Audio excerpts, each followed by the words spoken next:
Malam itu gerimis mengguyur pelan desa Tegal Raja. Lampu-lampu jalan yang jarang menyala hanya memperkuat nuansa suram yang menyelimuti pemakaman umum di ujung kampung. Di balik tembok setinggi dada, 3 sosok mengenakan jaket lusuh dan penutup kepala berdiri mengendap. Mereka bukan pelayat, bukan penjaga makam, melainkan pencuri-pencuri kain kafan.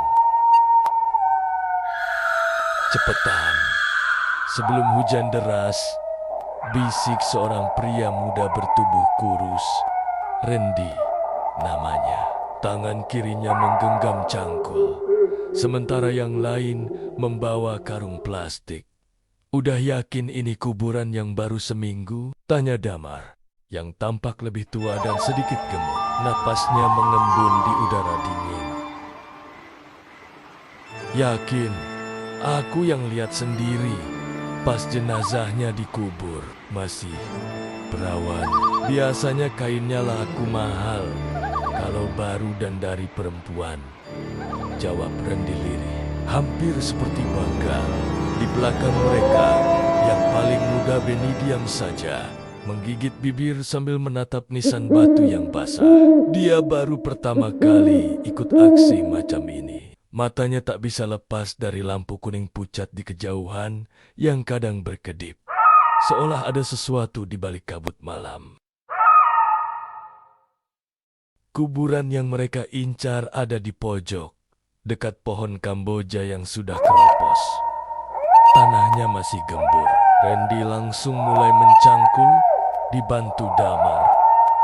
Benny disuruh berjaga, tapi matanya justru terpaku pada makam sebelah yang tampak seperti bernafas. Gundukan tanahnya naik turun perlahan, padahal angin nyaris tak berembus. "Cepetan!" bentak Randy saat cangkulnya menyentuh sesuatu keras. Hujan mulai deras. Petir menyambar jauh di barat, menerangi siluet pemakaman dengan kilat tajam. Mereka membuka peti dengan kasar, menyingkap kain kafan yang masih basah dan lekat di tubuh mayat perempuan itu. Wajahnya pucat, masih utuh, seolah baru tidur. "Astagfirullah," gumam Benny yang kini berdiri di tepi liang, wajahnya pucat pasi. Damar mulai menggulung kain kafan dari tubuh itu. Tapi saat bagian dada terbuka, mereka semua terdiam. Di sana tergurat luka dalam seperti cakaran binatang. Luka itu tidak dijahit, dagingnya masih basah. "Itu bukan luka waktu hidup," bisik Randy, "kayak baru." Tiba-tiba, tangan mayat itu bergerak menyentak ke atas, mencengkeram tangan Damar. Damar menjerit, tubuhnya jatuh ke dalam liang. Benny mundur, hampir tersungkur, matanya membelalak melihat wajah mayat yang perlahan membuka mata dan menangis darah. Petir menyambar lagi, bau anyir bercampur tanah basah memenuhi udara. Dari arah makam-makam lain, terdengar suara tanah bergerak, satu demi satu. "Ren, lari, kuburannya bangun!" teriak Benny. Tapi Randy hanya berdiri terpaku, matanya kosong. Dari balik pohon Kamboja, muncul sosok hitam tinggi besar, membawa cangkul berkarat dan memakai sorban putih, kumal sorban dari kain kafan bekas. Benny berlari tanpa menoleh ke belakang. Kakinya terpeleset di lumpur. Tubuhnya terjerembab, tapi rasa takut membuatnya bangkit lagi.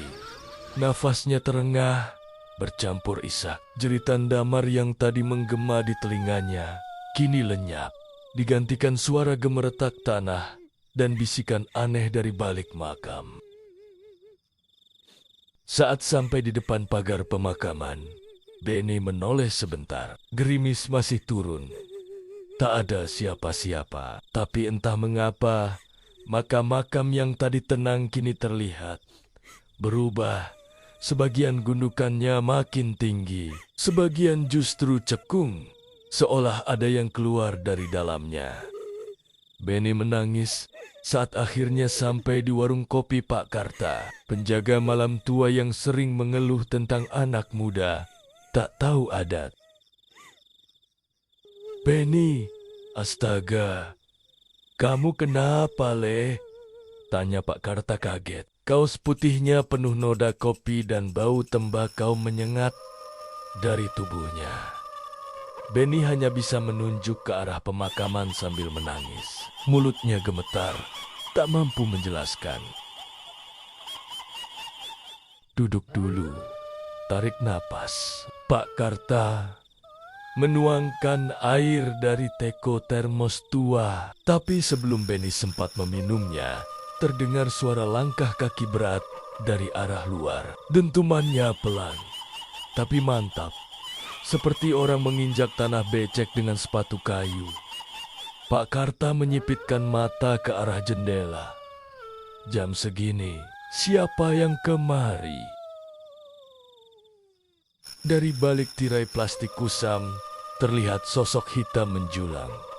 Tubuhnya besar, mengenakan sorban putih panjang, atau lebih tepatnya kain kafan yang masih berlumur tanah. Di tangan kirinya tergenggam sebuah cangkul berkarat, meneteskan lumpur dan darah. Benny menjerit dan bersembunyi di bawah meja. Pak Karta berdiri terpaku, wajahnya berubah pucat, tangannya gemetar memegang kursi. Itu tidak mungkin. Dia sudah dikubur 30 tahun lalu. Tok, sosok itu mengetuk jendela dengan ujung cangkulnya 3 kali. "Siapa itu?" bisik Benny lirih dari bawah meja. Pak Karta menoleh perlahan. Matanya berkaca-kaca. Penjaga lama, penjaga makam dulu.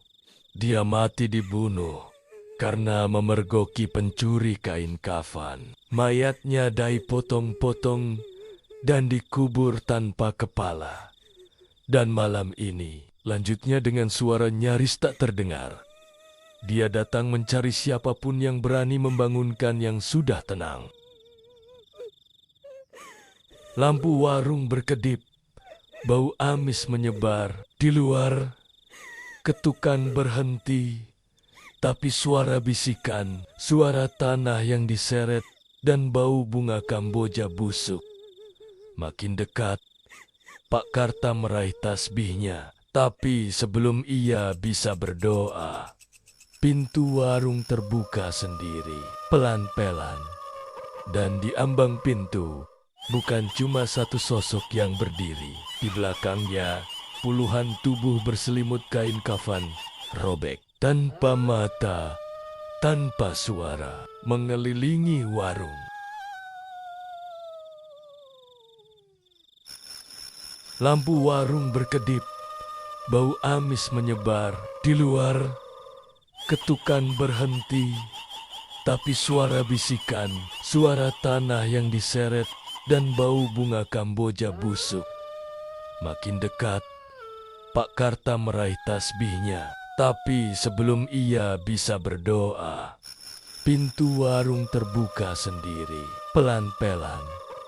Dan di ambang pintu, bukan cuma satu sosok yang berdiri. Di belakangnya, puluhan tubuh berselimut kain kafan robek. Tanpa mata, tanpa suara, mengelilingi warung. Saat sampai di depan pagar pemakaman, Benny menoleh sebentar. Gerimis masih turun. Tak ada siapa-siapa. Tapi entah mengapa, makam-makam yang tadi tenang kini terlihat berubah. Sebagian gundukannya makin tinggi, sebagian justru cekung, seolah ada yang keluar dari dalamnya. Benny menangis saat akhirnya sampai di warung kopi Pak Karta, penjaga malam tua yang sering mengeluh tentang anak muda tak tahu adat.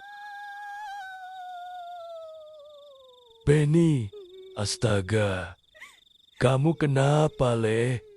Tanya Pak Karta kaget. Kaos putihnya penuh noda kopi dan bau tembakau menyengat dari tubuhnya. Benny hanya bisa menunjuk ke arah pemakaman sambil menangis. Mulutnya gemetar, tak mampu menjelaskan. Duduk dulu, tarik napas. Pak Karta menuangkan air dari teko termos tua. Tapi sebelum Benny sempat meminumnya, terdengar suara langkah kaki berat dari arah luar. Dentumannya pelan, tapi mantap. Seperti orang menginjak tanah becek dengan sepatu kayu. Pak Karta menyipitkan mata ke arah jendela. Jam segini, siapa yang kemari? Dari balik tirai plastik kusam, terlihat sosok hitam menjulang. Tubuhnya besar, mengenakan sorban putih panjang, atau lebih tepatnya kain kafan yang masih berlumur tanah. Di tangan kirinya tergenggam sebuah cangkul berkarat, meneteskan lumpur dan darah. Benny menjerit dan bersembunyi di bawah meja. Pak Karta berdiri terpaku. Wajahnya berubah pucat, tangannya gemetar memegang kursi. Itu tidak mungkin. Dia sudah dikubur 30 tahun lalu. Tok, sosok itu mengetuk jendela dengan ujung cangkulnya 3 kali. Siapa itu? Bisik Benny lirih dari bawah meja. Pak Karta menoleh perlahan. Matanya berkaca-kaca. Penjaga lama, penjaga makam dulu. Dia mati dibunuh karena memergoki pencuri kain kafan. Mayatnya dipotong-potong dan dikubur tanpa kepala. Dan malam ini, lanjutnya dengan suara nyaris tak terdengar. Dia datang mencari siapapun yang berani membangunkan yang sudah tenang. Lampu warung berkedip, bau amis menyebar. Di luar, ketukan berhenti. Tapi suara bisikan, suara tanah yang diseret dan bau bunga Kamboja busuk. Makin dekat, Pak Karta meraih tasbihnya. Tapi sebelum ia bisa berdoa, pintu warung terbuka sendiri. Pelan-pelan, pelan. Dan di ambang pintu, bukan cuma satu sosok yang berdiri. Di belakangnya, puluhan tubuh berselimut kain kafan robek. Tanpa mata, tanpa suara, mengelilingi warung. Benny berlari menembus hujan, menggenggam kendi tanah liat erat-erat dalam pelukannya. Tanpa alas kaki, tanah licin dan penuh duri menusuk telapak kakinya. Tapi rasa takut jauh lebih menyakitkan dari apapun. Di belakang, jeritan Pak Karta masih terngiang lalu sunyi. Begitu sunyi, seperti suara terakhir dari seseorang yang dilupakan.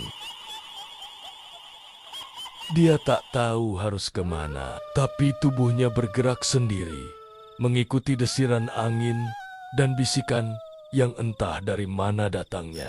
Hujan seakan menuntunnya ke satu arah, Bukit Jantra. Tanah keramat yang sudah puluhan tahun dilarang diinjak siapapun. Orang-orang bilang tanah di Bukit Jantra adalah tanah penolak jasad. Banyak jenazah yang tak bisa dikubur di sana setelah 1 malam.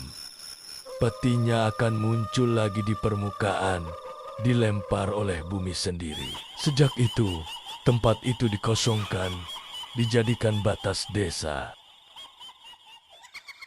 Langkah Benny terhenti saat melihat sebuah pohon besar tumbuh di puncak bukit. Pohon randu tua dengan akar menjulur ke segala arah seperti tangan raksasa. Di bawahnya ada gundukan batu-batu kecil membentuk lingkaran. Tanah di dalamnya tampak hitam, seperti terbakar. Benny berlutut meletakkan kendi perlahan di tengah lingkaran batu. Tangan gemetar, bibirnya bergetar memanjat doa yang tak pernah benar-benar ia hafal. Kalau ini bisa hentikan semua ini, kumohon. Tapi begitu kendi itu menyentuh tanah hitam, angin berhenti. Hujan seolah membeku, daun-daun tak bergerak, dan dari bawah tanah terdengar suara napas dalam, berat, seperti seseorang atau sesuatu yang telah lama terkubur. Kini bangun perlahan. Bug, tanah hitam itu mendesak ke atas, melempar kendi hingga pecah. Abu beterbangan, dan dari dalam lingkaran batu muncul tangan penuh luka. Kuku panjang membusuk. Benny mundur sambil menjerit. Tiba-tiba, suara berbisik menyelusup ke telinganya yang mencuri kainku. Akan kubalut dengan dosanya sendiri. Benny jatuh terduduk, tak bisa menjerit. Dari bawah tanah, makhluk itu bangkit. Tingginya hampir 2 meter. Seluruh tubuhnya dibalut kain kafan bekas. Tapi wajahnya adalah wajah Randy, sahabatnya sendiri yang seharusnya masih hidup. Tapi bukan Randy. Matanya hitam, lidahnya menjulur panjang, dan dadanya berlubang. TNI, gumamnya dengan suara 2 lapis. Kau yang bawa aku ke sana. Kau yang diam saat aku buka kafan itu. Benny merangkak mundur. Aku cuma ikut. Aku takut. Makhluk itu mengangkat tangannya, dan dari dalam tanah muncul gulungan kain kafan yang menjulur seperti ular. Ia membelit pergelangan kaki Benny, menyeretnya pelan ke tengah lingkaran batu. Kain ini belum selesai menutup dosamu. Tanah kembali bergetar. Petir menyambar pohon randu, membakar sebagian dahannya. Suara jeritan terdengar dari kejauhan, jeritan orang-orang mati yang kehilangan kain kafannya. Dan Benny sadar, malam itu ia tidak akan pulang.